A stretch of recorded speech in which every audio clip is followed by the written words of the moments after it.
Hey, this video is just to show how close I came to not having enough batting. If you will go back and watch my next to last video, I'm trying to slowly move over here so y'all don't get seasick here, quilt sick. You'll see that in that next to last video that I was talking about batting blunders.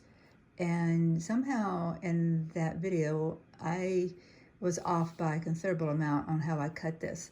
But I did not have to piece it together. I have just enough, like a little over an inch, maybe right at an inch in places, of the batting. Getting close to being done on this quilt. I will have, this is hanging really straight, so, and it's thick enough that even though I was worried about it having a lot of give, and I was having to think about making sure I didn't stretch it, that's not been a problem.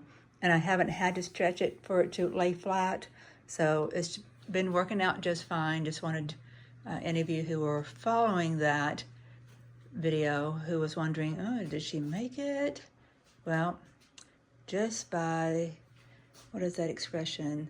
The hair of my chinny chin chin, or by the grace of God, all kinds of expressions. It's gonna make it, it's gonna be just fine. It's gonna be a little bit closer here. So that is where I kind of make sure that I'm not letting this fall in any. I wish I could show you the whole quilt. I don't want to show any more than this until the recipient has received it, but it is going beautifully. I will walk around though and show you the back. It is looking nice, nice, nice. Everything's going smoothly, which means probably that I've just cursed myself. I'm at the end of a row and I have to roll the quilt that way some before I put my clamps back on. That's why it's paused and I feel like taking a breather and changing up what I'm doing.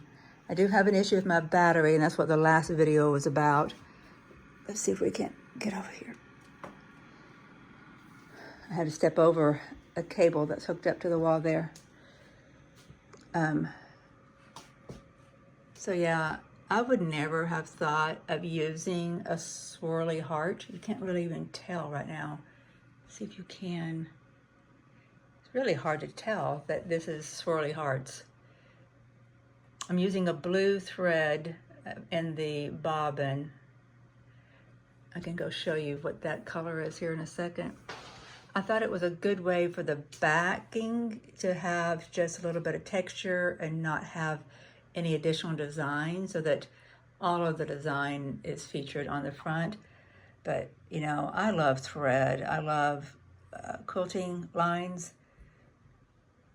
So I think if this were mine, there are a few things I would have done differently, but I wanted to play it a little bit safe for Vicki, who's this belongs to, and for her friend that she's giving it to. So let's see. My thread, yeah, there's my bobbin, but I can't tell you from here what color it is. It'll take me too long to get over there. You can kind of see the color it is from there. Gone through 2 bobbins so far. I'll probably go through 1 more. Not too bad.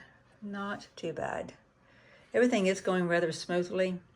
My design, I stretched to make sure that it filled the space and it wasn't too tight. So it is gonna drape well, but that's meant that I've had to roll the quilt between each row. So it's just a slower go. Is it or not? I don't know. You know, it's taking just 1 row per rolling session. So I don't know that it really takes any longer. Okay, that's it. I'm gonna get back to quilting while I have battery on my, a charge on my battery. I do have a problem with the battery. Don't know if it's just the connection or what's going on, but I'll have to stop and charge it again here soon. So I want to get at least 1 more row down before it tells me I need to do that. Keep moving the needle, guys. And whenever you're cutting your batting, just like with cutting a wood, like a carpenter knows, measure, measure, measure, measure, measure, measure, then cut.